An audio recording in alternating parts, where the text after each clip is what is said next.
On February 23, 2011, the defendants Michael Dick, M.D., Amy Stauffer, M.D., and the nurses and respiratory therapists of Parkview Hospital provided medical care to a 22-month-old patient with a chronic seizure disorder. These defendants made choices over several hours that created unnecessary danger for their patient and contributed to his preventable death. This submission describes the defendants' poor choices and the harm that those choices caused. The defendant's patient was Malachi Armstrong. Malachi was 22 months old when he died in February 2011 at Parkview Randalia Hospital in Fort Wayne, Indiana. The cause of death was ventilation deprivation during seizures. The attending physician, Dr. Dick, chose to manage over the phone without coming to Malachi's bedside or asking another physician to report to the bedside on his behalf. The admitting physician, Amy Stauffer, had been Malachi's personal pediatric neurologist since he was 3 months old. Dr. Stauffer had skillfully managed Malachi's previous seizure-related admissions to Parkview. On this occasion, Dr. Stauffer told Malachi's mother that she was handing over the reins to Dr. Dick, a Parkview pediatrician who had never seen Malachi before. She told me, she wanted to hand the reins over to him to see what he would come up with. So after I talked to her and I felt like she was comfortable with it, I went ahead and said that was okay.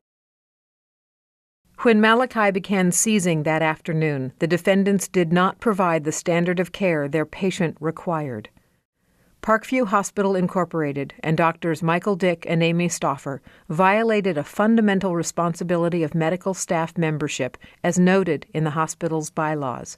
As Malachi's admitting and attending physicians, they did not provide appropriate and timely care, nor did they ensure that this care was provided at an appropriate level of physician coverage. A pediatric neurologist who has reviewed the records described Malachi's case this way. As a physician who for many years ran one of the largest pediatric epilepsy centers in the United States, I never once saw a child die in the hospital having status epilepticus, and basically people stood around, did not ventilate, did not adequately treat, and the child died right under everybody's nose.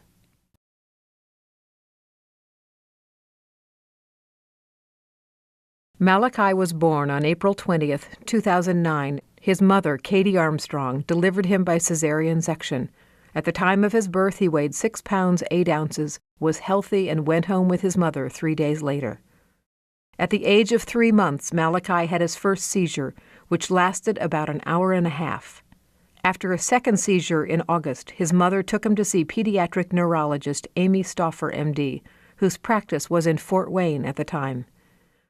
After the initial exam, Dr. Stauffer prescribed Diastat for any recurrent seizure lasting more than 5 minutes and maintained phenobarbital, which according to the medical record was well tolerated. Malachi had a normal head CT and MRI. His EEG was normal.